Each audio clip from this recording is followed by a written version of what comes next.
আর নির্বাচন আয়োজনের জন্য যারা স্টেক হোল্ডার আছেন ক্যামেরা নিচে নাও কেমনে ঘুরি ভাই সবাই যথাযথভাবে প্রস্তুতি নিচ্ছে। আশা করি সরকারের চূড়ান্ত যেহেতু এখন চূড়ান্ত ডেটটা তো আসেনি, একটা সম্ভাব্য সময় মধ্যে চূড়ান্ত ডেট আসছে সে অনুযায়ী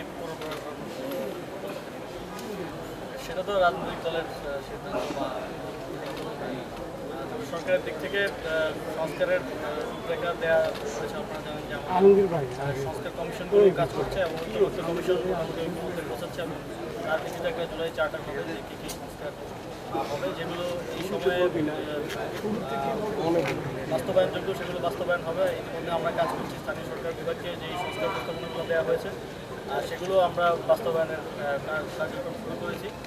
কিছুদিনের মধ্যেই আপনারা হয়তো রেজাল্ট দেখতে পাবেন এবং অন্যান্য যেগুলো সরকারি আদেশে বাস্তবায়ন সম্ভব সেগুলো বাস্তবায়ন হচ্ছে এবং সংবিধান সহ যে বিষয়গুলো আরেকটু জটিল সেগুলো নিয়েও একটা চার্টারের মাধ্যমে একটা ইয়াতে আসা হবে, একটা সমঝোতায় আসা হবে এবং সেই অনুরূপভাবেই পরবর্তীতে বাস্তবায়ন করতে বাধ্য থাকবে এবং বিচারের কার্যক্রমও চলমান আছে।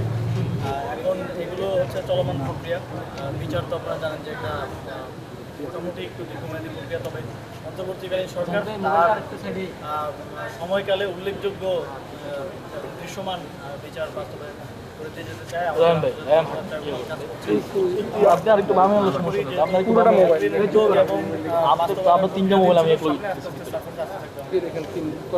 ঘোষণাপত্র নিয়ে কাজ চলছে। একটা মোবাইলটা একটু নিচে না, এই সাদা মোবাইলটা নিচে নাও, সাদা শার্ট। যেহেতু পূর্বে রাজনৈতিক দলগুলো থেকে প্রস্তাবনা নেওয়া হয়েছিল এবং ওনাদের বিভিন্ন ওনাদের মতো করে ঘোষণাপত্রের কপি সরকারকে দিয়েছেন এবং এখন আমার কার্যক্রম চলমান আছে। আর সরকারের পক্ষ থেকে চেষ্টা হচ্ছে যে আগামী 5ই আগস্ট যদি ঘোষণাপত্রটা দেওয়া যায় তবে সেক্ষেত্রে অবশ্যই রাজনৈতিক ঐক্যমত্যে আসার প্রয়োজন। আপনারা জানেন যেহেতু সবার ঐক্যমতের ভিত্তিতে আমরা একটা ঘোষণাপত্র দিতে চাচ্ছি।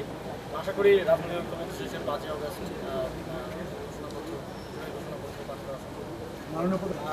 এ বিষয়ে কিছু কথা আমার কাছে এসেছে এবং আমি আইন মন্ত্রণালয়ের সাথে এ বিষয়ে কথা বলব যে যদি কোনো নিয়মের ব্যত্যয় করে কিংবা দুর্নীতি করে কাউকে জামিন দেওয়া হয় এবং এই বিষয়গুলোতে আইন মন্ত্রণালয় তাদের